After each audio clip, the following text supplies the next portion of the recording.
मधुमयी माँ परम प्रभु श्री अरविंद उपस्थित समस्त दिव्य भिक्षु भाई और भौणी माने एवं सम्मान्य भवेश भाई, आज आम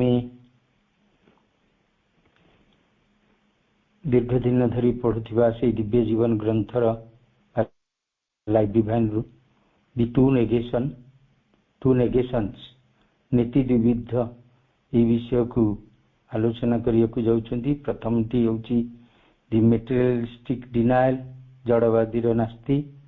तार आमे पाठ करि आछंती अष्टम पृष्ठा, इंग्राजी अष्टम पृष्ठा प्रथम पैराग्राफ, ओडिया 12 पृष्ठा प्रथम पैराग्राफ आरंभ हबो। काली सुद्धा हमर 4टी पैराग्राफ बा 4टी अनुच्छेद सरीची, पंचम अनुच्छेद आज आरंभ हबो। भवेश भाई को अनुरोध जनइबी, भवेश भाई आम आगे सुंदर भाव उपस्थापन कर चलती। आज से विषय वस्तुर पूर्वापर संपर्क रक्षा करी आम मान आगे उपस्थापन करेंगे। भवेश भाई करुणामय माँ परम प्रभु श्री अरविंद दिव्य जीवन ग्रंथ अध्ययन वर्गर प्रात अधिवेशन रे आम सहित प्रभुंकर ये प्रज्ञा यात्रा सामिल होता सब भाई भौणी मान मां कृपा आशीष अपेक्षा करुचे एवं ये कार्यक्रम प्रत्यक्ष भाव में अंशग्रहण करथबा आम समस्त प्रिय और सम्मान प्रशांत भाई, आज बंदन अंशग्रहण कर विचित्र भाई एवं गोलापा, उषापा, कवितापा समस्त को यथामान्य। आमे जड़वादी नास्ति द मेटेरियलिस्ट डिनाइल चैप्टर गतकाली पंचम पैराग्राफ हमें अध्ययन करथिले। सेथरे हम एई कथा सब पढ़िथिले जे मन बहुत समय जो सीधा पहुंची जावा कथा, जो ज्ञान बा जो चेतन रे मन उपनीत हवा कथा बा जो सत्य निकट रे ता पहुंचा कथा से सेठी को सीधा सीधा जाई पारे नहीं। अनेक समय से कोठी गोटे अटकी जाए, अनेक समय से जीवा को मना करे। मन कहले आम बुद्धि भी मुख्यतः अनेक समय स्वीकार करे, अनेक समय अस्वीकार करे, अर्थात विपरीत कोटि मध्य दे बहुत समय जो जीवा कथा से न जाए आउ गोटे जगह चली जाए। मनर यही सब मनोबुद्धि यही सब गतिपथ को आलुओ को चली जावा, अंधार को चली जावा, सत्य को चली जावा, असत्य भीतर को चली जावा, जड़ भीतर को चली जावा, चेतना भीतर को चली जावा, जोठी चली जावा से अटकी जावा, अन्यटी को स्वीकार करियो। ये जो गति होची बुद्धिर ताको श्री अरविंद कहते एगुड़ाक सब मनुष्य मनर गोटे निष्फल विरोध, पेरेन कंट्राडिक्शन। एथि बेसी किसी लाभ हुए नहीं।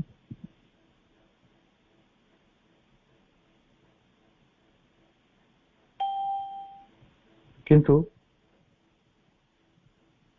जेते पर्यंत मनुष्यर मन बा तार बुद्धि से ଚିରନ୍ତନ ସତ୍ୟ ନିକଟରେ ନ ପହଞ୍ଚିଛି ସେତେ ପର୍ଯ୍ୟନ୍ତ ତା ପାଖରେ କିଛି ତୃପ୍ତି ଆସିବ ନାହିଁ। ସେ କେବଳ ଏଇଭଳି ଗୋଟେ ଯାଉ କହନ୍ତି ଭଟକିବା, ସେ କେବଳ ଏଠି ସେଠି ହଉଥିବ ଆଉ ଗତି କରୁଥିବ, କିନ୍ତୁ ପ୍ରଭୁଙ୍କର ଆଉ ଏକ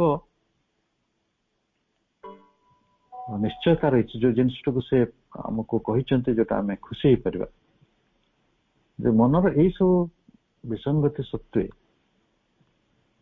ଏଇଭଳି ନାନା ପ୍ରକାର ଗତି ସତ୍ତ୍ୱେ, ନାନା ଦ୍ୱନ୍ଦ୍ୱ ସତ୍ତ୍ୱେ ସେ ଯୋଉଠି ପହଞ୍ଚିବା କଥା ସେଇଠି ସେ ଅବଶ୍ୟ ପହଞ୍ଚିବ। କାରଣ ଆଜି ଯୋଉ ନିଷ୍ଫଳ ଯାତ୍ରା ସେ କରୁଛି, ଆଜି ଯଦି ସେ ଅତୃପ୍ତ ଅଛି, ତାର ଦିନେ ସେ ତୃପ୍ତି ନିକଟରେ ପହଞ୍ଚିବ ଏବଂ ତାର ସମସ୍ତ ଯାତ୍ରା ଫଳବତୀ ହବ। ମୁଁ ଭାବୁଛି ତାଠାରୁ ଗୋଟେ ବଡ ପ୍ରତିଶ୍ରୁତି ଆଉ ମନୁଷ୍ୟକୁ କିଏ ଦେଇପାରିଥାନ୍ତେ। ତେଣୁ ମନୁଷ୍ୟ ଯେ ତାର ଏଇ ଅତୃପ୍ତି ପଛରେ, ତାର ଅସ୍ଥିରତା ପଛରେ, ତାର ଏଇ ଯେତେ ଭାବନାତ୍ମକ ସଙ୍କଟ ରହିଛି, ସବୁର ପଛରେ ଗୋଟେ ବଡ କାରଣ ରହିଛି ଯେ ସେ ପ୍ରକୃତରେ ଗୋଟେ କମ୍ପ୍ଲିଟ ଫର୍ମେସନ ବା ସମଗ୍ର ସ୍ୱୀକୃତିର ସନ୍ଧାନ କରୁଥାଏ। ଏବଂ ଏଥିପାଇଁ ଜ୍ଞାନାଲୋକିତ ସମନ୍ୱୟ ଦ୍ୱାରା କେବଳ ସମ୍ଭବ।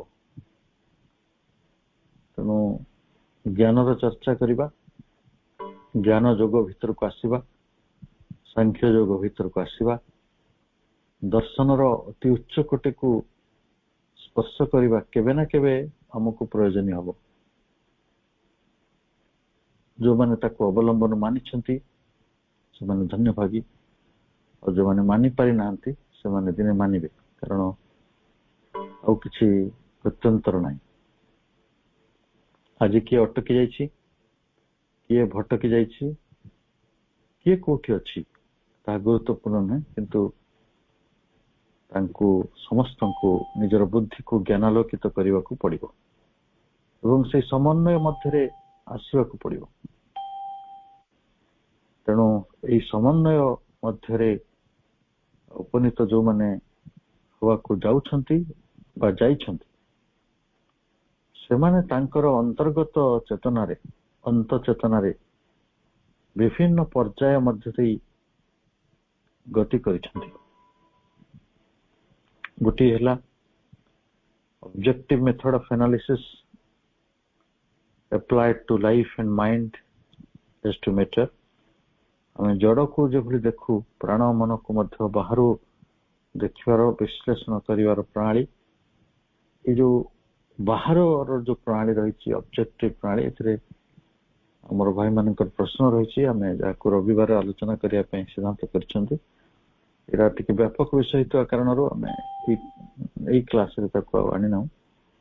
ଆମେ ତାକୁ ଆସନ୍ତା ରବିବାର, ଆସନ୍ତା କାଲି ଏ ବିଷୟରେ ଅଧିକ ଆଲୋଚନା କରିବା। ଏବଂ ସେଇଭଳି ଯେଭଳି ଗୋଟେ ଅବଜେକ୍ଟିଭ ମେଥଡ, ସେଭଳି ଗୋଟେ ସବଜେକ୍ଟିଭ ମେଥଡ ବି ରହିଛି, ଯାହାକୁ ପ୍ରଭୁ କହିଛନ୍ତି ସବଜେକ୍ଟିଭ ସିନ୍ଥେସିସ୍ ଆଣ୍ଡ ଇଲୁମିନେସନ। ତାହେଲେ ଏଇ ଯୋଉଟା ବି ମେଥଡ ହଉ, ଆପଣ ନିଜ ଅନ୍ତର ଭିତରେ ସେ ପ୍ରୟୋଗଟି କରନ୍ତୁ ବା ବାହାରୁ ସେ ପ୍ରୟୋଗଟି କରନ୍ତୁ, ସବୁ କଥା ଆପଣଙ୍କୁ ଗୋଟେ ବଡ ଚମତ୍କାର ସତ୍ୟରେ ପହଞ୍ଚେଇ ଦବ। ସେ ସତ୍ୟଟି ହେଲା,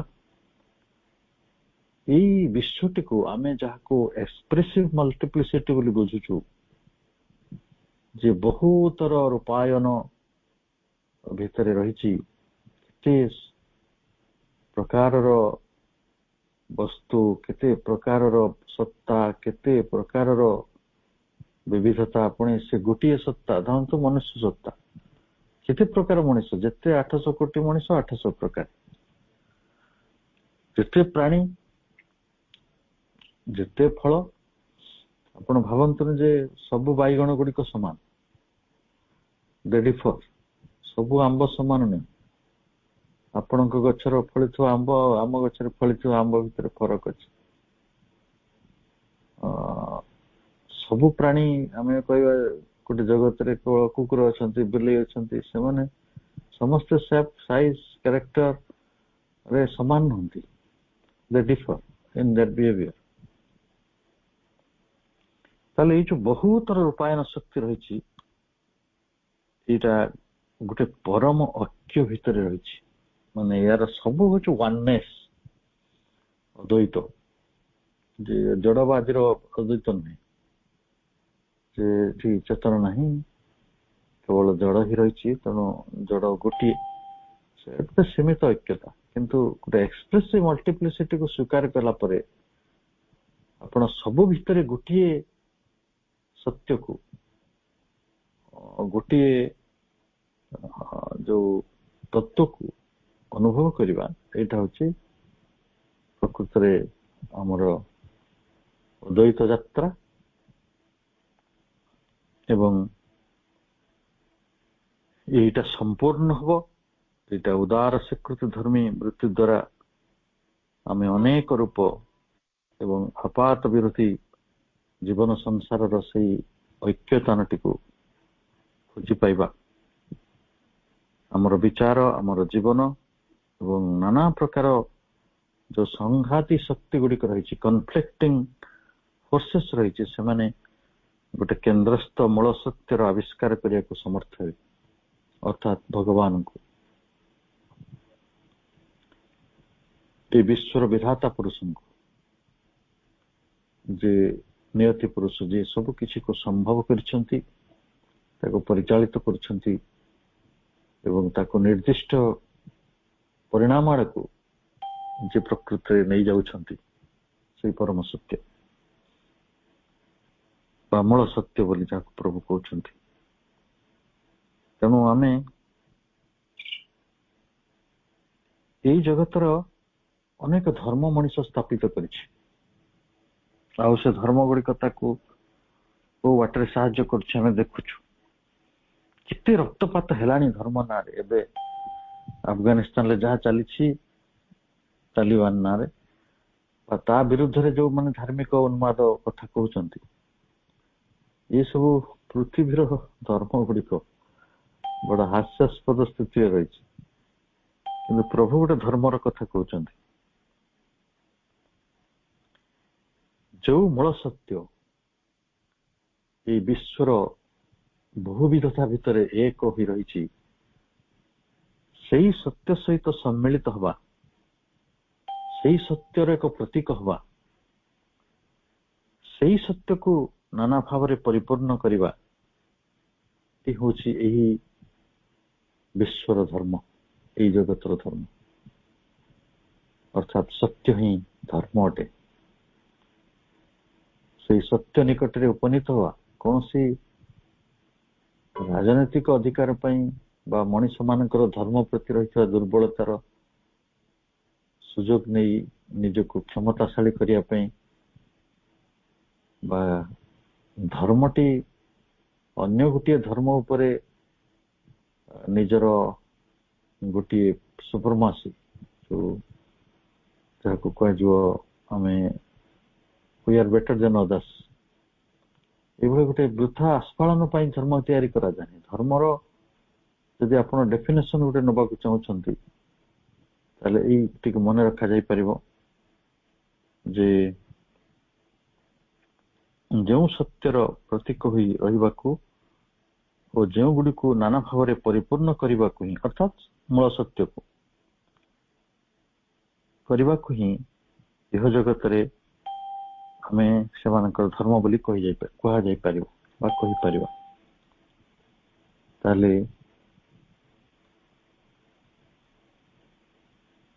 ଏପରି, କିନ୍ତୁ ମଣିଷ କଣ କରେ? ମଣିଷ ତାକୁ ହଠାତ୍ କୁ ସେ ମୂଳ ସତ୍ୟଟି ଗ୍ରହଣ କରିପାରେନି। ଏଇ ସତ୍ୟକୁ ଗ୍ରହଣ କରିବା ପାଇଁ ଆମକୁ କେତେ ବାଟରେ ଗତି କରିବାକୁ ପଡିଛି, କେତେ ଚକ୍ରାକାରରେ ଗତି କରିବାକୁ ପଡିଛି। ଆମେ ସାର୍କଲରେ ଗତି କରିଛୁ। କାହିଁକି ନା ସେ ଯନ୍ତର ମନ୍ତରରେ ଗତି କଲା ଭଳିଆ ନାନା ବୋଲକ ଧନ୍ଦାରେ ଆମ ମନ ପୀଡିତ ହେଇଛି, ନିପୀଡିତ ହେଇଛି। ସତ୍ୟ ପାଇଦବାଟା ଏତେ ସହଜ କଥା ନୁହେଁ। କେତେ ସଂଘାତ ଭିତରେ ଏଇ ମନ ବୁଦ୍ଧିକୁ ଗତି କରିବାକୁ ପଡୁଛି, ଏଇ ଅସ୍ତିତ୍ୱକୁ ଗତି କରିବାକୁ ପଡୁଛି। ଏବଂ ଏ ସବୁ ଯାତ୍ରାର ଗୋଟିଏ ଶେଷ ସୀମା ସେଇ ପରମ ସତ୍ୟକୁ ଏବଂ ସେଇ ମୂଳ ସତ୍ୟ ନିକଟରେ ପହଞ୍ଚିବା। ତେଣୁ ଯେତେବେଳେ ଆମେ ମୂଳ ସତ୍ୟଟି ନିକଟରେ ପହଞ୍ଚିବା, ଆମର ବିଶ୍ୱ ଧର୍ମ ନିକଟରେ ପହଞ୍ଚିବା, ସେଦିନ ପ୍ରକୃତରେ ଆମେ ଯଥାର୍ଥ କେନ୍ଦ୍ରରେ ପହଞ୍ଚିବା। ଆଉ ଆମେ ଯୋଉ ଚକ୍ରାକାରରେ ଘୁରି ବୁଲୁଛନ୍ତି, ସେ ଯୋଉ ଯାହାକୁ ଶଙ୍କର କହିଥିଲେ ଯେ ଜନ୍ମ ମୃତ୍ୟୁର ଚକ୍ର, ସେଇଟା ବି ଚକ୍ରାକାରର ଗତି। ସେଇଟା ଆଉ ଦରକାର ପଡିବ ନ ପଡିବ ସେଇଟା ନିର୍ଭର କରେ ବର୍ତ୍ତମାନ ଆମେ ତାକୁ ଅର୍ଥଟିକୁ ବୁଝିବା, ତାର ସେଇ ସତ୍ୟଟିକୁ ବୁଝିବା ପରେ ଏଇ ଗତି ବୃତ୍ତି ସବୁ କଥା ଗୁଡିକ ମଧ୍ୟ ଆପେ ଆପେ ବୁଝା ପଡିବ। ମୁଁ କାହିଁକି କଷ୍ଟ ପାଏ, ମୁଁ କାହିଁକି ଅତୃପ୍ତ ରହେ, ମୁଁ କାହିଁକି ଯନ୍ତ୍ରଣା ପାଏ, ମୁଁ କାହିଁକି ଅନ୍ଧକାର ଭିତରକୁ ଯାଏ, ପୁଣି ଆଲୋକ ଆଡକୁ ଆସେ, ମୁଁ ପୁଣି ଆଲୋକରେ କାହିଁକି ସ୍ଥାୟୀ ଭାବରେ ରହିପାରେ ନାହିଁ। ତେଣୁ ମନୋବୁଦ୍ଧିର ଏଇ ଯୋଉ ଗତି ସବୁ ରହିଛି ତାକୁ ବୁଝିବା ପାଇଁ ଆମକୁ ସହଜ ହୁଏ। ଉପନିଷଦ ସେଇଭଳି ବିରାଟ ବିଶ୍ୱର ଲୀଳା ପ୍ରବାହର କଥା କହିଛନ୍ତି। ଏବଂ ଯେତେବେଳେ ଆମେ ଜନ୍ମ ମୃତ୍ୟୁର ଚକ୍ର ବା ବିଶ୍ୱର ଲୀଳା ତା ନିକଟକୁ ଭଲ ଭାବରେ ବୁଝିପାରିବା, ଯେ ସବୁ କିଛି ଏକ କେନ୍ଦ୍ରୀୟ ସତ୍ୟର ଅଧୀନରେ ସବୁ କିଛି ସଂଗଠିତ ହଉଛି, ବା ସେଇ କେନ୍ଦ୍ରୀୟ ସତ୍ୟଟିକୁ ଆମେ ଜାଣିଦେବା ବା ସେ ବିଶ୍ୱ ଧର୍ମଟିକୁ ଜାଣିଦେବା, ତାହେଲେ ସେଦିନ ଆମ ମନ ଏକାଗ୍ର ହବ, ଅଚଞ୍ଚଳ ହବ, ଯାହାକୁ ଫିକ୍ସଡ ଆଣ୍ଡ ଷ୍ଟେବଲ ବୋଲି କୁହାଯାଇଛି। ଏବଂ ଯେତେବେଳେ ଆମେ ଆମ ଜୀବନର ଲକ୍ଷ୍ୟ ବୋଲି ଜାଣିବା ଯେ ସେଇ ପରମ ଲୀଳା ଭିତରେ ଅଂଶଗ୍ରହଣ କରିବା, ଆମେ ସେଇ କେନ୍ଦ୍ରୀୟ ସତ୍ୟକୁ ପ୍ରତିନିଧିତ୍ୱ କରିବା ପାଇଁ ବଞ୍ଚିବା, ବିଶ୍ୱର ସେଇ ପରମ ଧର୍ମକୁ ସ୍ୱୀକାର କଲା ଭଳି ଆମେ ବିବର୍ତ୍ତନର ଧାରାକୁ ସାକାର କରି ଆମର ପରମ ଲକ୍ଷ୍ୟ ନିକଟରେ ପହଞ୍ଚିବାର ଗୋଟେ ଉଦ୍ଦେଶ୍ୟ ଭାବରେ ଆମ ଜୀବନକୁ ବିନିର୍ଭୟ କରିବା। ଏଇସବୁ କଥା ଗୁଡିକ ଆମକୁ ଆନନ୍ଦ ଆଣିଦେବ। ଏବଂ ସେ ଆନନ୍ଦ ସାଧାରଣ ଆନନ୍ଦ ନୁହେଁ, ସେଇଟା ହଉଛି ସିରିନ୍ ଆଣ୍ଡ ସେଟଲ୍ଡ ଜୟ, ଗୋଟେ ବିମଳ ସ୍ନିଗ୍ଧ ଏବଂ ସ୍ଥାୟୀ ଆନନ୍ଦ ଏବଂ ସ୍ଥାୟୀ ଆଲୋକ, ସ୍ଥାୟୀ ଜ୍ଞାନ। ଆଉ ତା ଭିତରେ ଏକ ଛନ୍ଦ ଥିବ, ରିଦମିକଲି ସେ ଛନ୍ଦମୟତା ଥିବ। ଛନ୍ଦମୟତା ନଥିଲେ ଆନନ୍ଦ ନଥାଏ। ଯଦି ଗୀତ ଆମେ ଗାଆନ୍ତି ତାର ଛନ୍ଦ ନଥାଏ, ସେଟା ଆନନ୍ଦ ଦିଏ କି? ତେଣୁ ଜୀବନର ଛନ୍ଦମୟତା ଆସିବ, ଅସ୍ତିତ୍ୱର ଛନ୍ଦମୟତା ଆସିବ। ଆଉ ଜୀବନ ପାଖକୁ ଗୋଟେ ଡିସ୍କର୍ସିଭ ଏନର୍ଜି, ଗୋଟିଏ ବୁଦ୍ଧି ନିର୍ଦ୍ଦିଷ୍ଟ ଶକ୍ତି ଆମ ପାଖକୁ ଆସିବ। ଆଜିର ଅଧ୍ୟୟନ 6ଠ ପାରାଗ୍ରାଫରୁ ବିଷୟ ଅଛି, but when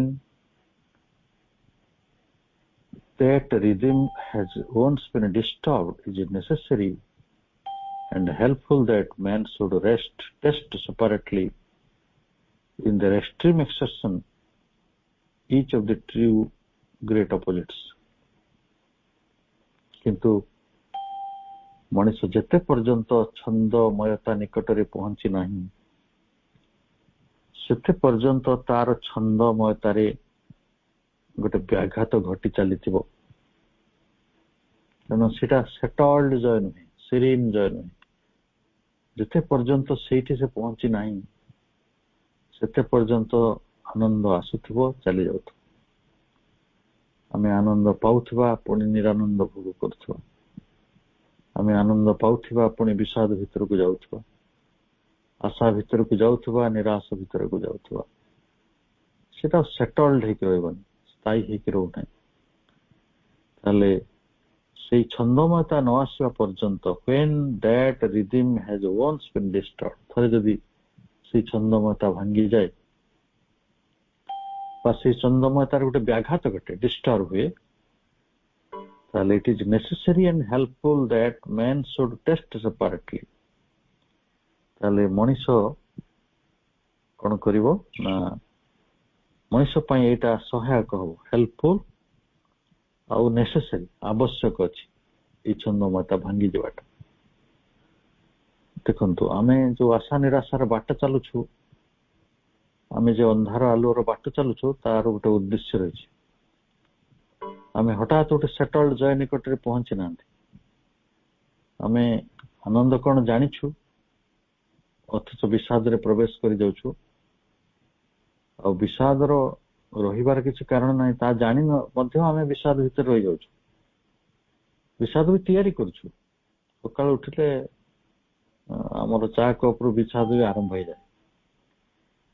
ତ ଏଇ ମଣିଷର ଏଇ ଯୋଉ ଛନ୍ଦମୟ, ଛନ୍ଦହୀନ ଯାତ୍ରା, ଯୋଉଠି ତାର ରିଦିମଟି ଡିଷ୍ଟର୍ବ ଅଛି, ବ୍ୟାହତ ଅଛି, ସେ ସେଇଠି ଥାଇକି କଣ କରିବ? men should test separately. ମଣିଷ ସ୍ୱତନ୍ତ୍ର ଭାବରେ ତ ମୂଲ୍ୟ ନିରୂପଣ କରିବ, ପରୀକ୍ଷା ନବ, ବୁଝିବ। ପରୀକ୍ଷାଟା ମାନେ କଣ? ଅଧିକ ତା ଉପରେ ଗବେଷଣା କରିବା, ଅଧିକ ତା ଉପରେ ନିବଦ୍ଧ ହବା, ଆଉ ସେ ତାକୁ ପରୀକ୍ଷା ନିରୀକ୍ଷା କରିବ, ନିଜର ଆନନ୍ଦକୁ, ନିଜର ବିଷାଦକୁ, ନିଜର ଛନ୍ଦହୀନତାକୁ। ସେ କଣ ପାଇଁ ଏଇ ଛନ୍ଦହୀନତା? ଏଇଥିପାଇଁ ଯେ in their extreme assertion, each of the two great opposites, ଆପଣଙ୍କୁ ଦୁଇଟି ଏଣ୍ଟିମନି, ଦୁଇଟା ଆଣ୍ଟାଗୋନିଷ୍ଟିକ, ଦୁଇଟି ଅପୋଜିଟ ର କଥା କୁହାଯାଇଛି। ଗୋଟିଏ ହେଉଛି ଜଡ଼, ଅନ୍ୟଟି ହେଉଛି ଚୈତନ୍ୟ। ଏଇ ଜଡ଼ ଆଉ ଚେତନ ହେଉଛି ଦୁଇଟି ଟୁ ଗ୍ରେଟ୍ ଅପୋଜିଟ୍ସ, ବହୁତ ବଡ଼ ବା ମୁଖ୍ୟ ବା ବିରୋଧର ଦୁଇଟି ଉଚ୍ଚତର କୋଟି, ଦୁଇ ପ୍ରକାର। ତେଣୁ ଆପଣ ତାକୁ ଟେଷ୍ଟ କରିବେ, ଦେଖିବେ, ବୁଝିବେ, ଜାଣିବେ। ଇନ୍ ଦର ଏକ୍ସଟ୍ରିମ୍ assertion, ସେମାନଙ୍କର ଯୋଉ ଅତ୍ୟନ୍ତ ଏକ୍ସଟ୍ରିମ୍ assertion କହିଲେ ଆମେ ୟା ବୁଝିବା,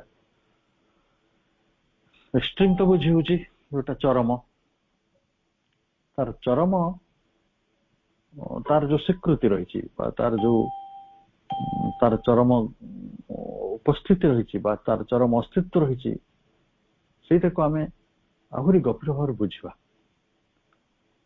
ଦେଖନ୍ତୁ, ଆମେ କଣ କରୁ, ଧରନ୍ତୁ ଆପଣ ପାଠ ପଢୁଥିଲେ, ସେଇ ସମୟରେ ବିଜୁଳି ବତି ଚାଲିଗଲା, ଅନ୍ଧାର ହେଇଗଲା, ଆମେ ଭାବୁଛୁ ନିରର୍ଥକ ହେଇଗଲା। ମୁଁ ପାଠ ପଢୁଥିଲି, ଏଇ କାମଟା କରୁଥିଲି, ଅଥଚ ଅନ୍ଧକାର ହେଇଗଲା। କିନ୍ତୁ ସେଇ ଅନ୍ଧକାରଟା ମଧ୍ୟ ଗୋଟେ ଉଦ୍ଦେଶ୍ୟ ପାଇଁ ଆସିଛି। ଆପଣ ହୁଏତ ଯୋଉ କାମଟା କରୁଥିଲେ ସେ କାମରେ ଅଧିକ ଏକାଗ୍ର ହେଇପାରିବେ, ତାକୁ ଆହୁରି ଅଧିକ ବିଚାର କରିପାରିବେ, ଅଧିକ ନିଜ ଭିତରକୁ ଆସିପାରିବେ, କିଛି ସମୟ ବିଶ୍ରାମ ନେଇପାରିବେ। କଣ ଗୋଟେ ଉଦ୍ଦେଶ୍ୟ, ଆମେ ବିରକ୍ତ କାହିଁକି ହେଇଯାଉ? ତେଣୁ ଦେଖନ୍ତୁ, ଛନ୍ଦହୀନତାକୁ, ଆମର ଛନ୍ଦମୟତା ଯୋଉଠି ବ୍ୟାଘାତ ଘଟେ, ତାର ଏକ ଉଦ୍ଦେଶ୍ୟ ରହିଛି ବୋଲି ଶ୍ରୀ ଅରବିନ୍ଦ କହୁଛନ୍ତି। ଆମେ ଯୋଉ ଦୁଇଟି ଅପୋଜିଟ୍ସ ରହିଛି, ଦୁଇଟି ପରସ୍ପର ବିରୋଧୀ କୋଟି ରହିଛି, ଆମେ ତାକୁ ସ୍ୱତନ୍ତ୍ର ଭାବରେ ତାର ମୂଲ୍ୟ ନିରୂପଣ କରିବା, ଟେଷ୍ଟ କରିବା। ଆଉ ସେଇଟା ହିଁ ପ୍ରକୃତରେ ଆମ ପାଇଁ ନେସେସାରୀ ଆଣ୍ଡ ହେଲ୍ପଫୁଲ ଅଟେ। ଏଇଟା ଆମ ପାଇଁ ଉଚିତ ଆଉ ସହାୟକ ଅଟେ। ଆମକୁ ଜଡ଼ରେ ବଞ୍ଚିବାରେ ଚେଷ୍ଟା କରିବାରେ କିଛି ଅସୁବିଧା ନାହିଁ, କିଛି ଲୋକ କରୁଛନ୍ତି, କିନ୍ତୁ ସେମାନେ ସେଇଠି ରହିବେ ନାହିଁ। ଚେତନାରେ କିଛି ଲୋକ ଗତି କରୁଛନ୍ତି, ବେଶ ସୁନ୍ଦର କଥା, ସେମାନେ ମଧ୍ୟ ସେଇଠି ରହିବେ ନାହିଁ। ଦୁଇଟି ଉଚ୍ଚ କୋଟିରେ, ଦୁଇଟି ବିରୋଧିତା ଭିତରେ, ଅପୋଜିଟ୍ସ ଭିତରେ ସେମାନେ ଗତି କରୁଛନ୍ତି, ସେମାନେ ଦିନେ ତାର ମୂଲ୍ୟାୟନ କରିବେ, ଆଉ ସେମାନେ ମୂଲ୍ୟାୟନ କଲା ପରେ ଅସଲ ସତ୍ୟଟିକୁ ଜାଣିବା ପରେ ସମନ୍ୱୟ ମଧ୍ୟକୁ ଆସିବେ, ସେଇ ଏକତ୍ୱ ମଧ୍ୟକୁ ଆସିବେ, ସେଇ ଅଦ୍ୱୟ ମଧ୍ୟକୁ ଆସିବେ। କିନ୍ତୁ କୌଣସି ଯାତ୍ରା ନିରର୍ଥକ ନୁହେଁ। ଯେଉଁମାନେ ପହଞ୍ଚି ପାରିଛନ୍ତି ସେମାନେ ବନ୍ଦନୀୟ, ଯେଉଁମାନେ ପହଞ୍ଚିବାର ଚେଷ୍ଟା କରୁଛନ୍ତି ସେମାନେ ମଧ୍ୟ ବନ୍ଦନୀୟ, କାରଣ ସେମାନେ ସେଇ ପାଖରେ ପହଞ୍ଚିବେ। ଆଜି ଯେଉଁମାନେ ଚେଷ୍ଟା କରିନାହାନ୍ତି ସେମାନେ ଆଗାମୀକାଲି ଚେଷ୍ଟା କରିବେ। ଏଇଭଳି ଗୋଟେ ପରମ ଆଶାର କଥା ଶ୍ରୀ ଅରବିନ୍ଦ କହୁଛନ୍ତି। ପୁଣି କହୁଛନ୍ତି ଯେ it is the minds natural way of returning. ଏଇଟା ହଉଛି ମନର ଏକ ସ୍ୱାଭାବିକ ପଥ ବା ସ୍ୱାଭାବିକ ଗତି, ୱେ ଅଫ୍ ରିଟର୍ଣ୍ଣିଂ। ସେ ଫେରିଆସେ, ଯୋଉଠି ଯାଇଥାଏ ସେଇଠି ଫେରିଆସେ, ସେଠିକି ଫେରିଆସେ। Returning more perfectly to the affirmation it has lost।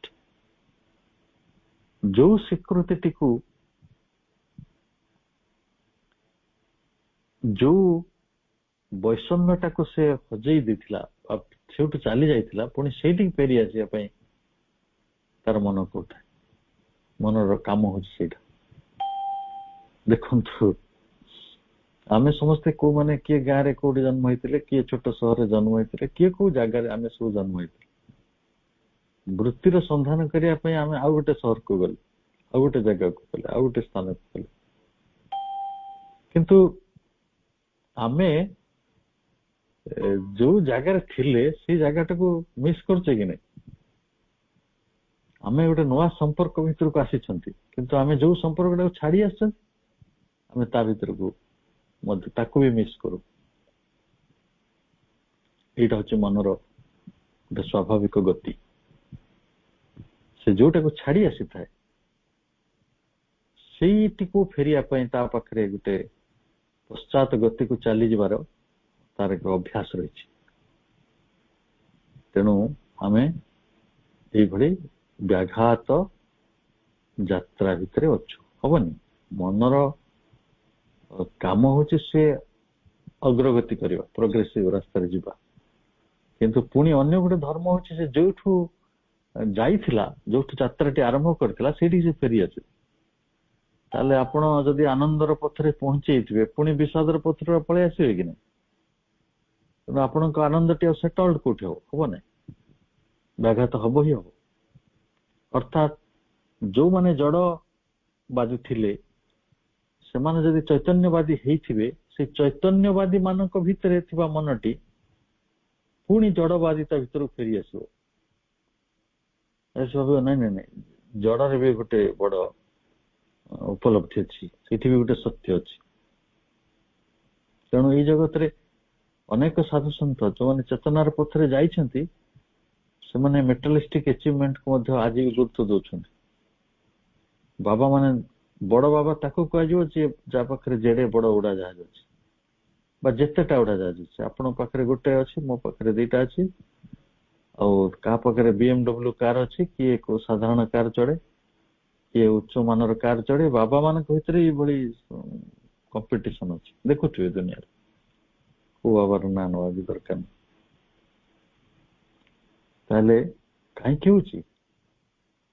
Shri Arvind ଏଇ କଥାଟା କେତେ ଗଭୀର ଭାବରେ ଗୋଟେ ଧାଡିରେ କହିବାକୁ ଚେଷ୍ଟା କରିଛନ୍ତି। ଇଏ ତ ସତ୍ୟର ଏକ ଅନନ୍ତ ସାଗର। ଏଇ ଗୋଟିଏ ଧାଡି ଭିତରେ ମନର ମାନେ ସକଳ କ୍ରିୟାକଳାପକୁ ଆପଣ ମାପି ଦେଇପାରିବେ। କାହିଁକି ଆମେ ବାରମ୍ବାର ଦୁଃଖ, ଯାତନା, ବିଷାଦ, ଅନ୍ଧକାର ଭିତରୁ ଫେରି ଆସୁଛୁ? କାହିଁକି ଆମ ଗତି ଚକ୍ରାକାର? ଆମେ ଯୋଉଠୁ ଯାଇଛୁ ସେଇଠିକୁ ଫେରି ଆସୁଛୁ।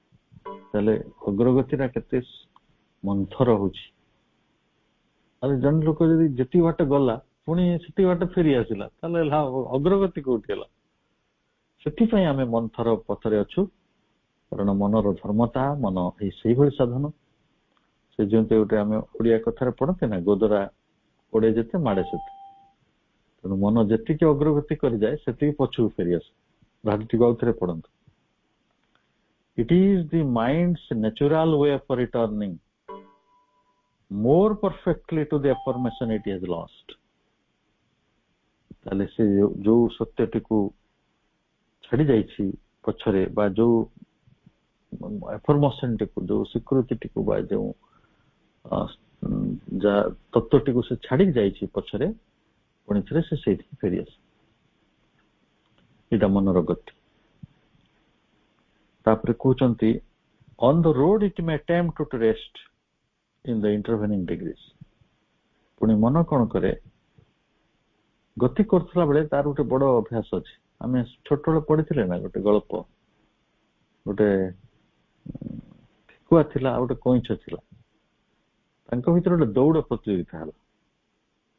ଆଉ ଠେକୁଆ ଆଉ କଇଁଛ ଗୋଟିଏ ଜାଗାରୁ ଯାତ୍ରା ଆରମ୍ଭ କଲେ।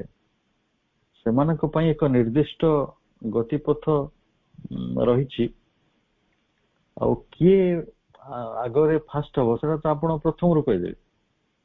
କଇଁଛ ଫାଷ୍ଟ ହବ କି ଠେକୁଆ ଫାଷ୍ଟ ହବ। କିନ୍ତୁ କଣ ଦେଖା ହେଲା କମ୍ପିଟିସନରେ,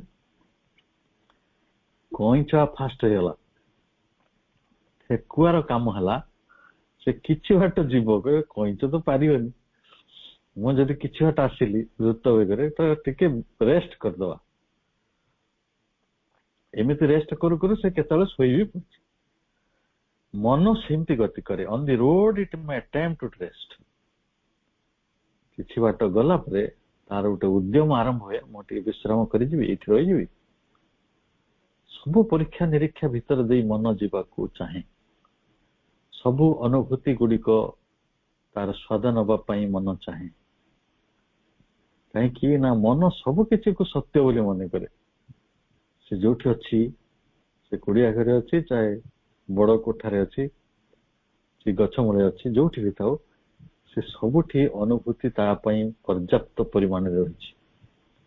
ସେଥିପାଇଁ ସେ ଦେଖେ ସବୁ ଆୟାମରେ, ସବୁ ଆସ୍ପେକ୍ଟରେ ଯେହେତୁ ଅନୁଭୂତି ଅଛି, ତାକୁ ସବୁ ଗୁଡିକ ସତ୍ୟମୟ ଲାଗେ। ଯାହା ଫଳରେ ମନର ଆଉ ଏକ ଗତି ହେଉଛି ସେ ବିଶ୍ରାମ କରିଦିଏ ଇନ୍ ଦ ଇଣ୍ଟରଭେନିଂ ଡିଗ୍ରିଜ୍। ତେଣୁ ସେଟା ଇଣ୍ଟରଭେନିଂ ଡିଗ୍ରିଜ୍ ହେଲା କି ନାହିଁ? ଏଟା ସ୍ୱାଭାବିକ ଭାବରେ ଆପଣଙ୍କର ଘଡ଼ିଏ ଠିଆ ହେଇକି ସେତେବେଳେ ରହିଯିବ, ସେଟା ତ ଇଣ୍ଟରଭେନିଂ ହବ। ମାନେ ତାର ଗତିଟାକୁ ଅବରୁଦ୍ଧ କରିବ, ତାକୁ ଇଣ୍ଟରଭେନ୍ କରିବ, ତାକୁ କୌଣସି ମତେ ତା ଭିତରେ କଣ କରିବ, ହସ୍ତକ୍ଷେପ କରିବ ଆମ ଗତିରେ। ଯେହେତୁ ଆମେ ଯୋଉଠି ଅଛୁ ସେଇଟାକୁ ଜଷ୍ଟିଫାଏଡ ମନେ କରୁ। ନା ନା ନା, ମୁଁ ବେଶ ଅଛି, ମୁଁ ଠିକ ଅଛି, ମୁଁ ଅମୁକେ ଗୁରୁ ଧରି ନେଇଛି, ମୁଁ ପୁରା ଅମୁକେ ମନ୍ଦିର ଯାଉଛି, ମୁଁ ଅମୁକେ ଠାକୁରଙ୍କର ଭକ୍ତ, ମୁଁ ପୁରା ଅମୁକେ ଧର୍ମର, ମୁଁ ପା ଅମୁକେ ଜାତିର, ଆଉ ମୋର କଣ ଦରକାର, ଆଉ ମୁଁ ବେଶ ଅଛି, ମୁଁ ସତ୍ୟ ନିକଟକୁ ଯିବାକୁ ଚାହୁଁନି। ଏଇଟାକୁ ଚିତ୍ତ ଭାଇ ବଡ ଚମତ୍କାର ଭାବରେ କହୁଥିଲେ, ନିଜକୁ କିଳିଦେବା। ନିଜକୁ କିଳିଦେବା, କିଳିଦେବା ଶବ୍ଦଟା ବୁଝୁଛନ୍ତି, ଅଫ୍ କରିଦେବା, ତାକୁ ବନ୍ଦ କରିଦେବା। ତାମାନେ ଯିଏ ଯୋଉଠି ଅଛି, ଯିଏ ଯୋଉ ଠାକୁରର ଭକ୍ତ ଅଛି, ଯିଏ ଯୋଉ ଗୁରୁ ଧରିଛି, କିଛି ମନେ ନାହିଁ। କିନ୍ତୁ ସେଇ ଗୁରୁଙ୍କ ପାଖରେ ଅଟକି ଯିବା, ସେଇ ମନ୍ଦିର ପାଖରେ ଅଟକି ଯିବା, ସେଇ ଦେବତା ପାଖରେ ଅଟକି ଯିବା, ଜୀବନର ସେଇ ଆୟାମରେ ଅଟକି ଯିବା, ସେଇଟା ମନ ଚାହୁଁଥିଲେ ମଧ୍ୟ ଅବଶ୍ୟ ଶେଷ ପର୍ଯ୍ୟନ୍ତ କରିପାରିବ ନାହିଁ। କିନ୍ତୁ ସେ ଚାହେଁ। ଏଇଟା ଇଣ୍ଟରଭେନିଂ ଡିଗ୍ରୀ ତାର। ଏଇଟା ହଉଛି ହସ୍ତକ୍ଷେପର ଗୋଟେ ମାତ୍ରା, ମନର ଗତିଟିକୁ ଅବରୁଦ୍ଧ କରିବା। ତେଣୁ ସବୁ ସେଥିପାଇଁ ମନ ଯେହେତୁ ବହୁତ ସମୟରେ ରେଷ୍ଟ ମାଗୁଥାଏ, ତେଣୁ ତାର ଏକରେ ତାର ଗତି ମନ୍ଥର ହୁଏ ଠେକୁଆ ଭଳିଆ, ଆଉ ଦୁଇରେ ସେ ବହୁତ ଅଚେତନ ଯାତ୍ରା ବି କରେ। ସେ ଜିଦ୍ କରେ, ଇନସିଷ୍ଟ କରେ ରହିବାକୁ, ଏଇ ଅସତ୍ୟ ଯାତ୍ରା ପଥରେ ରହିବା ପାଇଁ ଜିଦ୍ କରେ। ତାହେଲେ It is the mind's natural way of returning more perfectly to the affirmation it is lost. ये ହେଲା प्रथम काम. द्वितीय काम, on the road it may attempt to rest in the intervening degrees, reducing all things into the terms of an original life energy. ताले से कौन करे सबू कथा को reducing all things गोटे परिवर्तन कर देबा ताको हमें सब कर दो ना. रिड्यूसिंग इक्वेशंस गोटे बड़ इक्वेशन थी हमें ताको छोट इक्वेशन कर दो ताको कोन रिड्यूसिंग ऑफ इक्वेशंस. सब कथा को से गोटे कथा को भांगी भुंगी कि नहीं आसे. सब कथा को भांगी भुंगी गोटे सत्य निकट को नहीं आसे कोन रिड्यूसिंग ऑल थिंग्स. कोठी काने ना into the terms of an original life energy. गोटे मूल शक्ति सेटा होची प्राण शक्ति लाइफ एनर्जी जोटा जीवन पाई सत्य सेटा विश्वर मूल सत्य बोली से धरी नहीं था. तेणु अनेक लोक कहते ना हम खाइबा पिंधिबा रहिबा खुशी रहिबा घरे घर करणा करिबा ता पई जुगाड़ करिबा एटा ही हम जीवन लक्ष्य. तेणु ए लाइफ एनर्जी चारिकड़े ए प्राण शक्तिर चारिकड़े ताकू ही मूल सत्य मानिकी से सब जिनिस को बाकी मैंने बिकी भांगी जाओ कहती भांगी भुंगी जमी बुझंतु. reducing all things into the terms of an original life energy. तले प्राण शक्तिर चारिकड़े सब कथा को भांगी भुंगी काणिकी से ताको तारी चारिकड़े समेटी दे और जीवन बंचिबा एकमात्र सत्य बोली ता निकटरे ताको लागे. और सेई जीवन बंचिबार जो उपादान गुड़िक से केवल खंजी चले. आज भल घर काली भल तरकारी काली भल मनीष काली भल अतिथि काली जीवन जो धार्मिक आयोजन गुड़िक रही से ताकू ही सत्य मान कर चली था. और कौन करे और ऑफ सेंसेशन और ऑफ आइडियाज इंद्रिय प्रवृत्ति गुड़ी को से सत्य मन करे किंबा तार निजर धारणा गुड़ी को मध्य सत्य मन करे. ताले मन कोठी कोठी अटके. मन रहे तार प्राण शक्तिर चारिकड़े ताकू गोटे प्रकार संतोष विधान करिया पई. प्राण शक्तिर संतोष केबे भी हुए नहीं. शास्त्र कहउचंती जड़े जदि जेते काठ दौथुव निया केबे जलिया को क्लांत हुए नहीं थकी पड़े. आपण किरोसिन देबे पेट्रोल देबे काठ देबे निया को ईंधन देबे निया कोन जली जो थकियो. सेही भली प्राण शक्ति को जहा दौथिबे से आउरी उजली उठुतो से आउरी भीषण हेउतो से को क्लांत हुए नहीं. किंतु मन सेठी अटकी थाए. मन अटकी थाए निजर इंद्रिय बोध गुड़िक पकड़े जहाँ से देखुची जहाँ से शुणुची जहाँ से स्पर्श करुची एगुड़ी को सत्य बोली मानु थाए. पुणी कहे जहाँ न देखिबो तुई नयने परते न जीव गुरु वचन. जोटा मु दुई आखिरे देखी नाही मु गुरु कहले मते विश्वास करिबे नाही परते जीवे. अर्थात आमे आत्मा को देखुना आत्मा सत्य नुहे. आम ईश्वर को देखुना किंतु ईश्वर सत्य नुहंती. किंतु आमर ई स्थूल दृष्टि बाहर आउ गोटे अंतर्दृष्टि अच्छी एवं अंतर्दृष्टिर से सामर्थ्य बल तार से साधन बल मन आउ एक चरम सत्य निकट में पहुंची जाई पारे. यही धारणा तार हो पारे नहीं. आउ सी तार जो भावधारा रही तार आइडियाज रही भीतर जो धारणा रही से धारणा गुड़ी को से सत्य मन करे से अटके.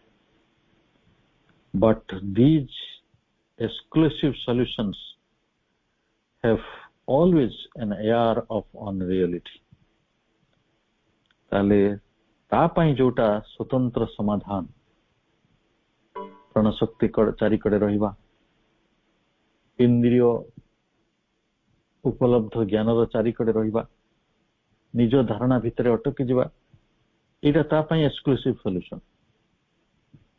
स्वतंत्र समाधान किंतु यही स्वतंत्र समाधान पाखरे रहिबाटा सब समय मध्य संभव हुए नहीं कारण मनर कथा हूँ सी जोठी कि जाइथिला बा जोठी थिला सेठी से फेरी जीवो ताले मन मध्य केबे ना केबे चैत्यर स्पर्श पाइछि मन केबे ना केबे आनंदर स्पर्श पाइछि सेटिकी भी से फेरिबो कारण से अटकी जीव सीना पुणी ता निद भांगी जीव अरे ठीक हुआ मत दौड़ियार अच्छी दौड़ी हुए तो से पछ हो जाई पारे सेकेंड हो जाई पारे किंतु से दौड़ुथो से तो देखिवो जे एटा गोटे एन एयर ऑफ अनरियलिटी एठी अवास्तवतार गोटे गंध रही एटा तो पुणी लाग्यो तो केतବେଳେ ନାଇଁ ନାଇଁ ମୁଁ जो जीवनटी बंचिली मोर प्राण सर्वस्व जीवन मोर इंद्रिय सर्वस्व जीवन मोर धारणा सर्वस्व जीवन ये जीवनटी अवास्तव एटी अवास्तवतार गंध अच्छे मु प्रकृत सत्य निकट में पहुंचने मत आहरी दौड़ा पड़ो तेणु से पुणी उठियो दौड़ एवं दे may satisfy for a time हाँ हुए तो किछि समय पाई सेटा आपण को संतोष दे पारे मन करंतु आम प्राणर जो दाबी सब रही सेगुड़ी को आपणकर मेंटी जाउथो नाम जस ख्याति जीवन रूप भोग ता चारिकड़े जहाँ जहाँ सब रही जहाँ जहाँ प्राण सब तार दाबी कर बस किछि समय पाई सेगुड़ी को ताको भल लगे जमती आम अफगानिस्तान कथा कहवा तालिबान माने क्षमता चाहिए क्षमता मिलगला खूब खुशी मिलगला समस्ते पड़े पड़े गले और सैन्य माने भी लुचि पड़े खूब आनंद रे क्षमता मिलगला किंतु से क्षमता भी उपयोग करेंगे रियल क्राइसिस को फेस करेंगे अरे आमे आपको जो रंगीन जिनस भावुलु ये सेपरी रंगीन नहीं यार दायित्व भी रही यार परिणाम रही जड़े मन करतु गोटे गोटे गोटे हिंस्र लोक अच्छे से केवल हत्या कर दिन को 10टा 15टा 20टा हत्या कर से दिने फेडअप आम देखीचु ना बहु अतीतर अंगुरीमाला ठारू आरंभ कर दस्यु रत्नाकर को भी देखीचु से कौन ना कौन से जगार कौट गोटे फेडअप हम से देखियो जे सी जो जहाँ को सत्य बोली मानिकी बंचुची सेटा सत्य नुहे से पहुंची पारि नाही एपर्यंत तार यात्रा अपहंच रही तेणु they may satisfy for a time the logical reason एवं ता पाखरे जुक्ति भी थिबो हाँ हाँ मु बढ़िया बंची मु सब जानी मोरटा किसी असुविधा नहीं आई एम परफेक्ट से कहबो लॉजिकली और सेटा समय पाई गोटे समय पाई कहि पारे which deals only with pure ideas वे तो जे ताकू जो विशुद्ध भाव राज्य प्योर आइडियाज सेठी जो विचरण करुथवा तार जो लॉजिकल रीजन तार जो जुक्ति बुद्धि तर्क बुद्धि से ताको सामयिक भाव में गोटे संतोष देबे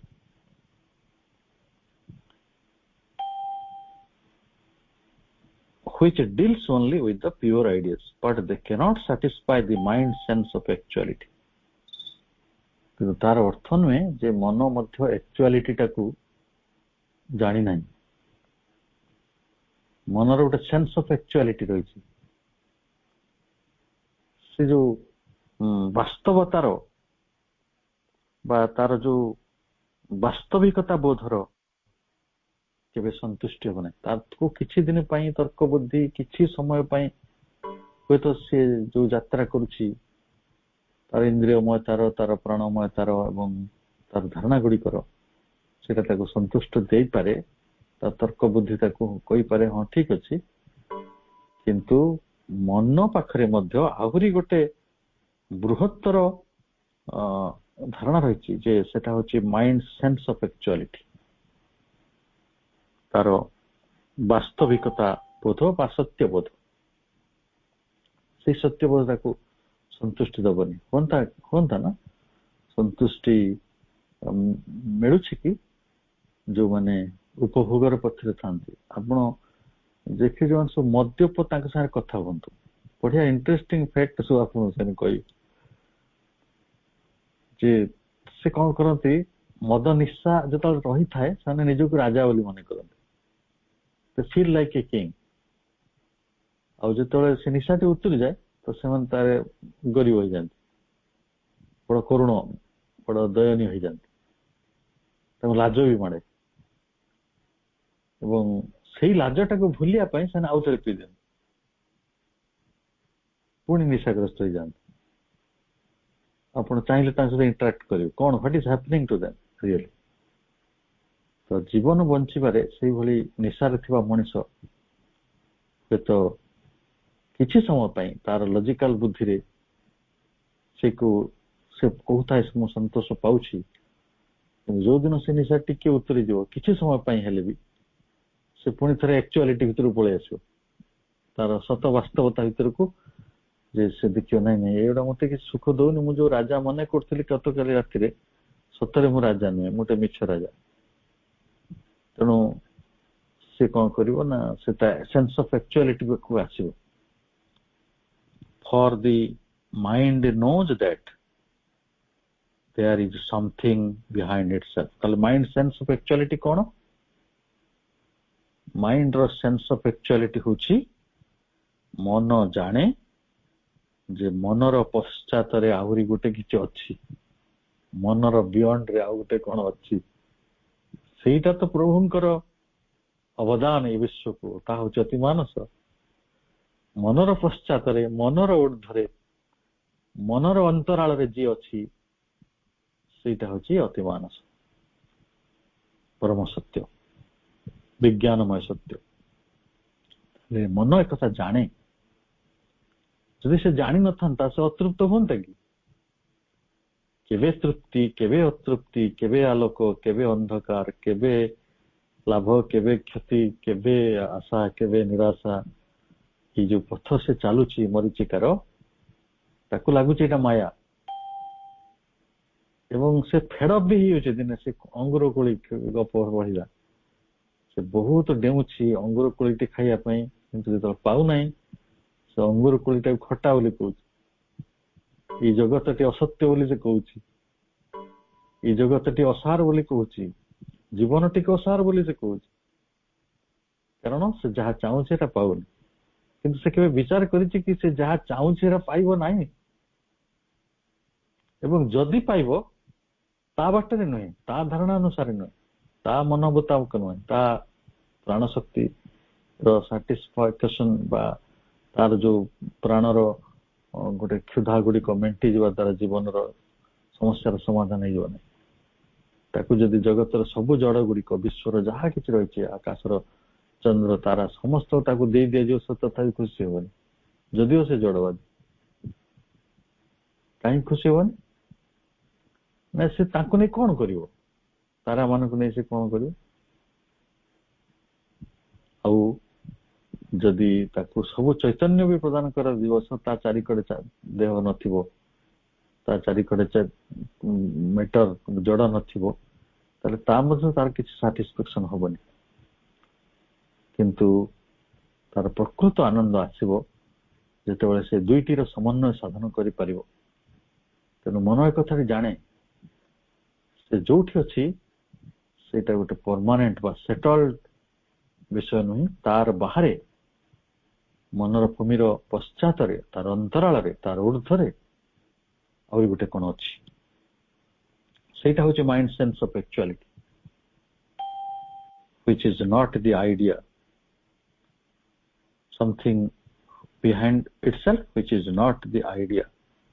ଯୋଉ ଧାରଣା ଗୁଡିକୁ ନେଇ ସେ ବଞ୍ଚେ, ସେଇ ଧାରଣାବଦ୍ଧତା ନୁହେଁ।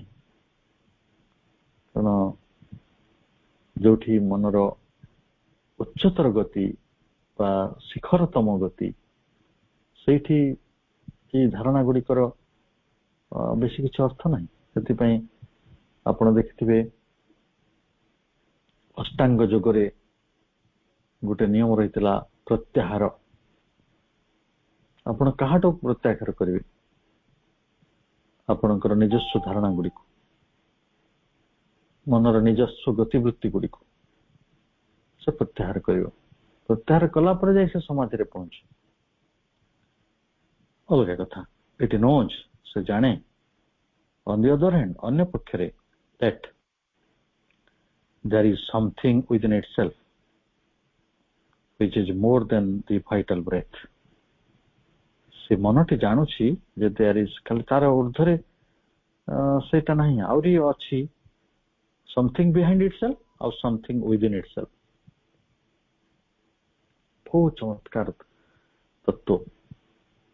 ତାହେଲେ something behind itself ଟା ପାଇବେ objective method ରେ, ଆଉ something within itself ରେ ପାଇବେ subjective method ରେ। ମାଇଣ୍ଡ ର ଯୋଉ ସିନ୍ଥେସିସ୍ ହବ, ସେ ସିନ୍ଥେସିସ୍ ଯଦି ତାର ଦୁଇଟା ମାର୍ଗ ଥାଏ, ତାହେଲେ ମନର ଦୁଇଟି ବୃତ୍ତି ମନ ଜାଣେ ଯେ ତାର ପଶ୍ଚାତରେ କିଛି ରହିଛି ଏବଂ ତାର ଅଭ୍ୟନ୍ତରରେ ବି ଅନେକ କଥା ରହିଛି। ଏବଂ ଏଇ ମନର ଅଭ୍ୟନ୍ତରକୁ ବ୍ୟବହାର କରି ଅନେକ ଲୋକ ଆଜି ବିଜ୍ଞାନୀ, ଦାର୍ଶନିକ, ସେମାନେ ମନକୁ ହିଁ ବ୍ୟବହାର କରିଛନ୍ତି। ଏବଂ ମନର ପଶ୍ଚାତରେ ଯାହା ରହିଛି ତାକୁ ଯୋଉମାନେ ଅଗ୍ରଗତିର ପଥରେ ନେଇଛନ୍ତି, ସେମାନେ ଆଜି କେତେ କେତେ ମହାନ ତପସ୍ୱୀ, କେତେ ଯୋଗୀ, କେତେ ସତ୍ୟ ଦ୍ରଷ୍ଟା। ତାହେଲେ ଏଇ ମନର ଶକ୍ତି ହିଁ ବହୁତ କିଛିକୁ ସାବ୍ୟସ୍ତ କରେ ଆମ ଜୀବନରେ, which is more than the vital breath। ତାହେଲେ ଆମେ ଯୋଉ ପ୍ରାଣବାୟୁ ପ୍ରାଣ ନେଇ ଖାଲି ବଞ୍ଚିଛୁ, ସେ ପ୍ରାଣର ଉର୍ଦ୍ଧ୍ୱରେ ଆହୁରି କେତେ ଯାତ୍ରା ଅଛି, କେତେ ପଥ ଅଛି। ଏଇଟା ହଉଛି ମନର ପଥ, ମନର ସୀମା, ପରିସୀମା, ଆୟତନ ମନର ପଶ୍ଚାତରେ ରହିଛି, ମନର ଅଭ୍ୟନ୍ତର ଭିତରେ ରହିଛି। ତାହେଲେ ଜୀବନଟି ଉର୍ଦ୍ଧ୍ୱରେ, ପ୍ରାଣର ଉର୍ଦ୍ଧ୍ୱରେ ମନର ଅବସ୍ଥିତି ଏବଂ ମନର ଏତିକି ପ୍ରସାରଣ। Either spirit or matter can give it for a time some sense of ultimate reality। ଯଦି ସେ ଆତ୍ମବାଦୀ, ଚୈତନ୍ୟବାଦୀ, ବ୍ରହ୍ମବାଦୀ, ତାହେଲେ କିଛି ସମୟ ପାଇଁ ତା ମନକୁ ତସଲ୍ୟ ମିଳିବ। ସେ ଭାବିବ ଯେ ମୁଁ ଅଲ୍ଟିମେଟ୍ ରିଆଲିଟି ପାଖରେ ପହଞ୍ଚିଛି, ଚୂଡ଼ାନ୍ତ ସତ୍ୟ ପାଖରେ ପହଞ୍ଚିଛି। ଆଉ ଯଦି ସେ ଗୋଟେ ମେଟେରିଆଲିଷ୍ଟିକ ହେଇଥିବ, ଜଡବାଦୀ ହେଇଥିବ, ତାକୁ ବି କିଛି ସମୟ ପାଇଁ ଲାଗିବ ଯେ ସେ ଅଲ୍ଟିମେଟ୍ ରିଆଲିଟି ପାଖରେ ପହଞ୍ଚିଛି।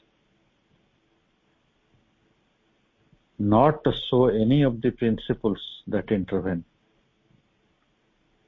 ତାହେଲେ ହୁଏତ ଏଟା ଗୋଟେ ସାମୟିକ ହୃଦବୋଧ ଯେ ଚରମ ସତ୍ୟ ନିକଟରେ ପହଞ୍ଚିଛି, କିନ୍ତୁ ଉଭୟର ମଧ୍ୟବର୍ତ୍ତୀ କୌଣସି ତତ୍ତ୍ୱକୁ ଆମର ମନ ଚରମ ବୋଲି ମାନିବାକୁ ଆଦୌ ସମ୍ମତ ହୋଇପାରେ ନାହିଁ। Not so any of the principles that intervene। ତାହେଲେ ମନ ସେଥିପାଇଁ ଗୋଟେ ପେଣ୍ଡୁଲମ ଆକାରରେ ଗତି କରେ। କେବେ ପ୍ରେମ ଭିତରକୁ ଯାଏ, କେବେ ଘୃଣା ଭିତରକୁ ଯାଏ, କେବେ ତୃଷ୍ଣା ଭିତରକୁ ଯାଏ, କେବେ ବିତୃଷ୍ଣା ଭିତରକୁ ଯାଏ, କେବେ ଆସକ୍ତି ଭିତରକୁ ଯାଏ, କେବେ ବୈରାଗ୍ୟ ଭିତରକୁ ଯାଏ। ଏ ହେଉଛି ମନର ବଡ ଗହନ ଗତି। ତେଣୁ ଆଜି ଯିଏ ବ୍ରହ୍ମବାଦୀ ହେଇକି ଅଛନ୍ତି, ସେମାନେ ଦିନେ ଜଡର ସତ୍ୟକୁ ସ୍ୱୀକାର କରିବେ। ଆଜି ଯେଉଁମାନେ ଜଡବାଦୀ ଅଛନ୍ତି, ସେମାନେ ଦିନେ ବ୍ରହ୍ମଙ୍କର ସତ୍ୟକୁ ଗ୍ରହଣ କରିବେ।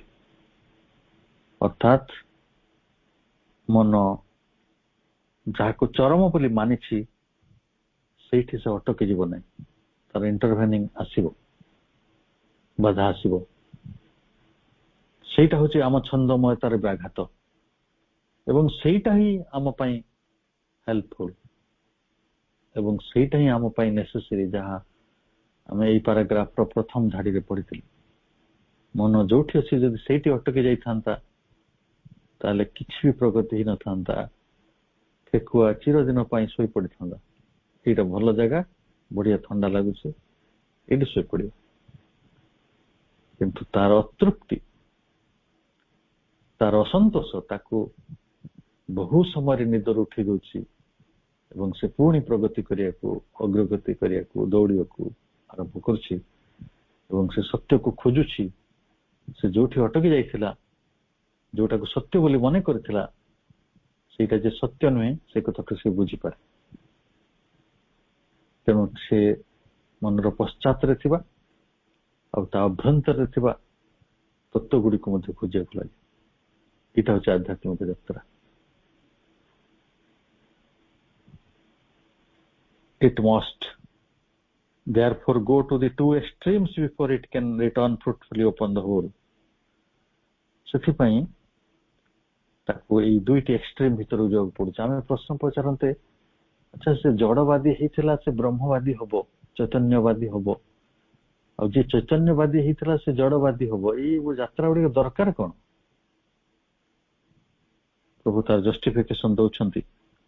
It must therefore, must, ଏଇଟା ନିଶ୍ଚିତ ଯେ go to the two extremes, ଏଇ ଦୁଇଟି ଯୋଉ ଶେଷ ସୀମା ରହିଛି, ଦୁଇଟି ଏକ୍ସଟ୍ରିମ୍, ଯୋଉଟା ତାର ଚୂଡାନ୍ତ ସତ୍ୟ ହେଇକି ରହିଛି, ଯୋଉମାନେ ଦୁଇଟି ବିପରୀତ ଧର୍ମୀ, ତା ଭିତରକୁ ମନ ଗଲେ ହିଁ ସେ କଣ କରିବ ନା, it can return fruitfully open the whole. ସେ ପ୍ରକୃତରେ ସମଗ୍ରତା ଭିତରକୁ ଆସିପାରିବ। ଆଚ୍ଛା ଦେଖନ୍ତୁ, ପୂର୍ଣ୍ଣ ମଣିଷ କିଏ? ଯିଏ କେବଳ ଆନନ୍ଦ ପାଇଛି ନା ଦିଟାକୁ ପାଇଛି, ବିଷାଦ ବି ପାଇଛି? ଦିଟା ଦେଖିବା। ଜଣେ ବିଷାଦର ମଣିଷ ଆନନ୍ଦକୁ ଯାତ୍ରା କରିଛି, ଆନନ୍ଦର ମଣିଷ ବିଷାଦର ଅନୁଭବ କରିଛି। ଏ ଦୁଇଟା ଯାକ ଅନୁଭବ କଲା ପରେ ସେ ଗୋଟେ ପୂର୍ଣ୍ଣ ମଣିଷ ହବ। ଜୀବନରେ ଦୁଃଖ ପାଇନଥିବା ମଣିଷଟେ କେବେ ଆନନ୍ଦକୁ ଆଦର କରିପାରିବ? ମାନେ ଆଦର କରିବ କି ଯଦି ଦୁଃଖ ଟିକେ ପାଇନାହିଁ? ତେଣୁ ଅଜ୍ଞାନତାର ପଥ ନ ଚାଲିଲେ ଜ୍ଞାନକୁ ଆଦର କରି ହୁଏ ନାହିଁ। ଅର୍ଥାତ୍ ଏକ୍ସଟ୍ରିମର ଯାତ୍ରା ପଛରେ ଏହା ହିଁ କାରଣ। ଯେତେବେଳେ ସେ ଜଡବାଦୀ ଥିବ ସେତେବେଳେ ସେ ଚୈତନ୍ୟର ମହିମାଟିକୁ ଅନୁଭବ କରିପାରେ, ଏବଂ ଯେତେବେଳେ ସେ ଚୈତନ୍ୟବାଦୀ ଥିବ ହୁଏତ ଜଡର ଆବଶ୍ୟକତାକୁ ସେ ଅନୁଭବ କରିପାରେ, ଏବଂ ଜଡ ଚେତନାର ଏହି ସମନ୍ୱୟ ଭିତରେ ହିଁ ଏକ ପୂର୍ଣ୍ଣତା ରହିଛି, ଏକ ସମଗ୍ରତା ରହିଛି। ତେଣୁ ଏହି ସମଗ୍ରକୁ ଫେରି ଆସିବା ତା ପାଇଁ ସହଜ ହୁଏ। ଆମେ ଏହି ପାରାଗ୍ରାଫର ଅନ୍ୟ ଧାଡି ଗୁଡିକ ଆସନ୍ତାକାଲି ନୁହେଁ, ଆମେ ପରବର୍ତ୍ତୀ ଶ୍ରେଣୀରେ ତାକୁ ପଢିବା। ସେତେ ପର୍ଯ୍ୟନ୍ତ ଆମେ ଯାହା ପଢିଲେ ତାକୁ ଗଭୀର ମନନଶୀଳତା ଭିତରକୁ ନବା। କୌଣସି ବାଟରେ ଶ୍ରୀ ଅରବିନ୍ଦଙ୍କର ଏଇ ଶବ୍ଦ ଗୁଡିକ, ଗୋଟିଏ ଗୋଟିଏ ଧାଡି ଗୁଡିକ ଏକ ବଡ ସତ୍ୟକୁ ଇଙ୍ଗିତ କରୁଛି, ସିମ୍ବଲାଇଜ କରୁଛି, ପ୍ରତିନିଧିତ୍ୱ କରୁଛି। ଆମେ ଆଜି ଯାହା ପଢିଲେ ସେଟା ସମ୍ପୂର୍ଣ୍ଣ ମନର ଗତିବୃତ୍ତି ସମ୍ପର୍କିତ, ଏବଂ ମନର ଗତିବୃତ୍ତିକୁ ଜାଣିବା ଏଇଟା ଥିଲା ଗୋଟେ ଅବଜେକ୍ଟିଭ ମେଥଡ। ଆପଣ ମନକୁ ନ ଜାଣିଲେ ମନ କେଉଁ ଦିଗରେ ଗତି କରୁଛି, ମନର ପ୍ରକୃତରେ ସ୍ୱରୂପ କଣ, ଆମେ କାହିଁକି ସୁଖ ଦୁଃଖ ଭୋଗ କରୁଛୁ, ଆମେ କାହିଁକି ଯୋଉଠୁ ଯାଇଛୁ ସେଇଠୁ ଫେରି ଆସୁଛୁ, ଆମେ କାହିଁକି ଚକ୍ରାକାର ଗତିରେ ଗତି କରୁଛୁ, ଏଇ କଥା ଗୁଡିକ ବୁଝି ହେଇନଥାନ୍ତା। କାରଣ ମନସ୍ତତ୍ୱର ପାଠ ପଢିକି ଆମେ ମନକୁ ଜାଣିବା ସମ୍ଭବ ହଉନାହିଁ। ଯେହେତୁ ଆମେ ଆଧ୍ୟାତ୍ମିକ ଯାତ୍ରା ପଥରେ ଅଛୁ, ମହାପ୍ରଭୁଙ୍କର କରୁଣାରୁ ଆମେ ଶ୍ରୀ ଅରବିନ୍ଦଙ୍କର ଏଇ ମହାନ ପ୍ରଜ୍ଞା ଭିତରୁ ଆମର जहा मूल अस्तित्वर गोटे बड़ साधन मन ता विषय जानिबार जो सुजोग पाउछु से महासरस्वती अदिति श्रीमान को पाखरे हमर असीम कृतज्ञता ज्ञापन पूर्वक आज आलोचना को आम ये रखुचु। समस्त को अनेक अनेक अभिनंदन अभिवादन एवं वंदे मातरम। हाँ पा हेलो। हाँ तो आम देखुचु either spirit or matter can give it for a time some sense of ultimate reality। सबु समय पई तांको से चरम सत्य निकट रे पहुंची थवार गोटे अनुभूति किसी समय पई होय तो देई पारे। Not so any of the principles माने स्पिरिट गोटे प्रिंसिपल मैटर गोटे प्रिंसिपल किंतु कौन सी प्रिंसिपल दैट इंटरवेन माने सेठी चिरदिन अटकी जाई परिबो नै जणे गोटिए को माने अनेक समय प्रतिबंधित करिवे बा इंटरवेन करिवे। देखंतु आपण देखिबे अनेक सन्यासी साधारण जीवन प्रति बेले बेले आसक्त होई पड़ती और साधारण जीवन रे थिबा मनीष से भावे जो माने सन्यास भितर अच्छंती से माने आउ गोटे उच्चतर जीवन भितर अच्छंती तेणु से ता भितर को से इंटरवेंशन ता भितर चली जाए। एटा होचे इंटरवेंशन काहेकि ना मन जोठु यात्रा आरंभ करि थाए से कथाटी को प्रथम कहि जा जाय मन जोठु यात्रा आरंभ करि थाए से सेठी को फेरी आसे। It is the minds natural way of returning more perfectly to the affirmation it has lost। ताले आज जे ब्रह्मवादी हेछि से दिने तारो जड़मयता भितरु जीवनटी आरंभ करिथिला जड़वादी अवस्था अज्ञानता भितर आरंभ करिथिला एवं से सेठी पुणी फेरी आसीबो। एटा इंटरवेनिंग आउ जे अर्थात जे जोठी अछि से सेठी रही पारु नाही। आपण लक्ष्य करथिबे भेरी मच मनीष पाखरे से गुणटा रही जे राउरकेला रे अछि से भाबुची भुवनेश्वर टा भलो जे भुवनेश्वर रे अछि से भाबुची कोरापुट टा भलो जे शहर रे अछि से कुची गां टा भलो जे गां रे रही से को शहर भलो जे चाकरी करछि से कोची चाकरी न करिया भलो जे चाकरी न करूछि से को चाकरी करियाटा भलो। अर्थात आपण जणे ब्रह्मवादी ही थांतु स्पिरिचुअलिस्ट बा आपण जणे मेटलिस्टिक ही थांतु दुईटी कोटी रहिछि दुईटी एक्सट्रीम रहिछि से गोटी एक्सट्रीम टी अन्य एक्सट्रीम को अनेक समय इंटरवेन करिवो। आपण गोटी जगह स्थिर होई परिबे नाही जेते पर्यंत एई दुईटी रो समन्वय आमे आनी परिना। देखंतु ए समन्वय न आसीबार बड़ कारण होछि एटा गोटे 5 वर्ष कि 3 वर्षर कथा नुहे हजार हजार वर्षर कुशिक्षार गोटे परिणाम। आमे जो धारणाटी को पाई जाऊ सही धारणा पाखरे अटकी जिबा जहां आगुरु भी कह जाय मनीषर मनर गोटे अभ्यास। तेणु जेतेबेले से ब्रह्मर अनुभूति लाभ कला से ब्रह्म अनुभूति को सर्वश्रेष्ठ सत्य बोली मानिगला। अरे ये तो बढ़िया आनंद मिलुछ। और जे मेटलिस्टिक अच्छी से देखुची ए ब्रह्म गुड़ा परिकल्पना मिछ सेठी जीवा दरकार नहीं। पृथ्वीर जो लाइफ एनर्जी अच्छी मु ताकू ही उपभोग करी मु जेतिकी जाने तारी भितर रही। किंतु श्रीरंद कहते से कौन सी अवस्था से रही पारन जेते पर्यंत से पूर्णांग सत्यटी को पाऊ नाही होल को कंप्लीट को अल्टीमेट को केते केते शब्द व्यवहार है देखिए अल्टीमेट शब्द व्यवहार है जोटा को आम आलोचना कले अल्टीमेट रियलिटी आपण पाखे कंप्लीट इनफॉरमेशन और आपण पाखे होल जो धारणा दिया जाए जदि it must therefore go to the two extremes before it can return fruitfully upon the whole से पूर्णता को फेरिवा पूर्वरु ये दुईटा कोटिर यात्राटी को समाप्त करिଥାଏ से केबे मेटालिस्टिक ହେଇଥାଏ केबे केबे ब्रह्मवादी चैतन्यवादी ହେଇଥାଏ चैतन्यवाद रे थिला भितरे ताको मेटालिस्टिक एटीट्यूड गुडी को इंटरवेन करे एते पई से गोटे मेटालिस्टिक रु यात्रा आरंभ करिथिबो एवं जे आज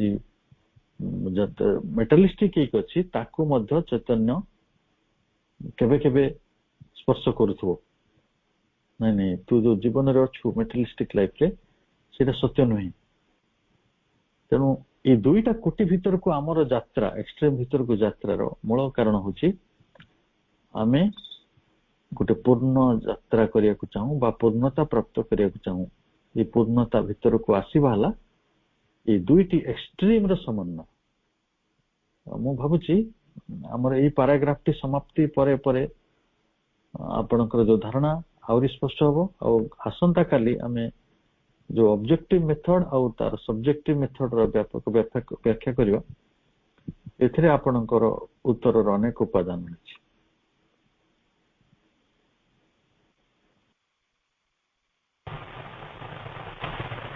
हाँ भाई नमस्कार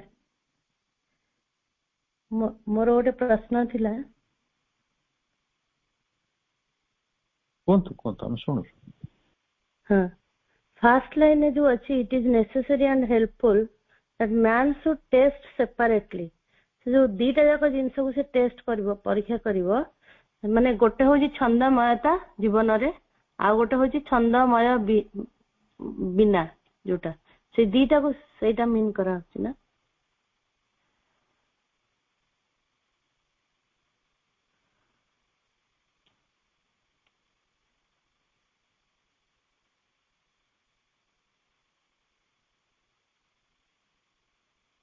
हेलो हाँ अब आमे एई प्रश्नटा को आसंता काली आलोचना करबा मु रखुची। हाँ हाँ भाई